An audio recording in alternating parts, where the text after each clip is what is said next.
আসসালামু আলাইকুম। আশা করি সবাই ভালোই আছো। আর আজকে এটা আমার প্রথম ভিডিও, সবাই আমাকে সাপোর্ট করবা প্লিজ। আর নতুন নতুন ভিডিও অবশ্যই পাবা। তো আজকে আমি এই মাছগুলো কিনে আনছিলাম বাজার থেকে। যদিও আমার বাড়ি বিক্রমপুরে, তবে আমার হাজব্যান্ডের কর্মস্থান এখানে চট্টগ্রামে, তাই আমি চট্টগ্রামে থাকি। আর চট্টগ্রামে তো জানাই সামুদ্রিক মাছগুলো একটু বেশি পাওয়া যায়।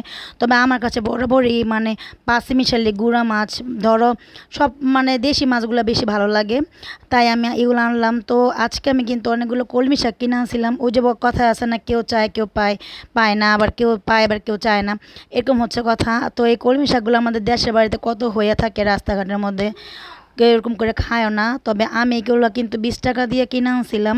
আর এগুলো অর্ধেক পাখির জন্য রাখলাম, অর্ধেক আমার জন্য রাখলাম। আর আমার এই পাখিগুলো তোমাদের কাছে কেমন লাগে বলো তো। আমার এই পাখিগুলো খুব পছন্দ এই কলমি শাক, তাই পাখি আর আমি শেয়ার করে কলমি শাকগুলো কালকে আমার টাইমে রান্না করে খাবো, ওদেরটা ওরা কাছেই খাচ্ছে। তো আমার এই ভিডিওটা অবশ্যই তোমরা সম্পূর্ণ যারা যারা দেখছো তাদেরকে অসংখ্য ধন্যবাদ।